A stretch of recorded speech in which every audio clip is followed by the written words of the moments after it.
Bonjour à tous, bienvenue dans le live TV Finance comme chaque jour du lundi au vendredi en direct sur TV Finance et boursorama.com. Regardons un peu le programme de ce mercredi 22 mai. Eh bien, dans quelques instants, dans l'entreprise du jour, on va accueillir Grégoire Audibert, CEO de Winter Mushroom, et on va parler de publicité digitale car sa société développe des bornes de publicité grâce à une technologie innovante.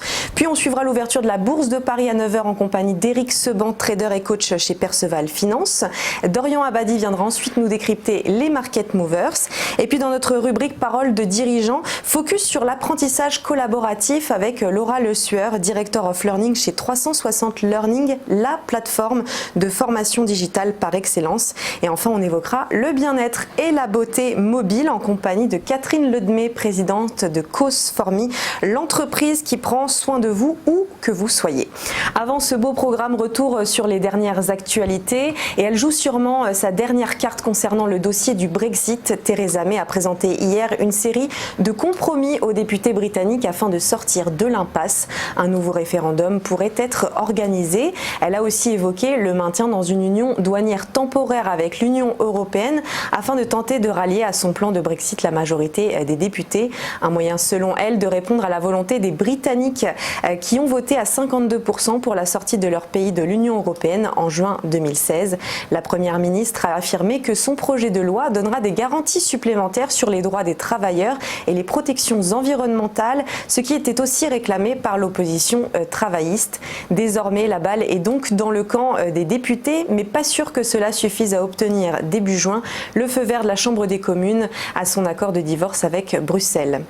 Économiser 25,5 milliards de dollars d'ici à 2022, voilà l'objectif du vaste plan de restructuration du constructeur Ford.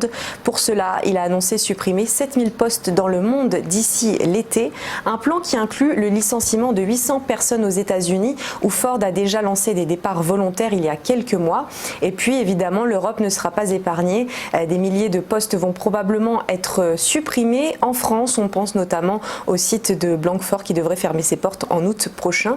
D'autres sites en Grande-Bretagne et en Russie sont aussi menacés par cette cure d'austérité qui permettra à Ford d'économiser 600 millions de dollars par an en réduisant de 20% la structure de management du constructeur. Enfin, gros coup dur pour le restaurateur britannique Jamie Oliver. 25 de ses restaurants Jamie's Italian sont en faillite. 22 d'entre eux ont déjà fermé définitivement. Le chef qui depuis 20 ans contribue à redresser l'image de la gastronomie de son pays dans le monde a dû faire face à une crise de liquidité.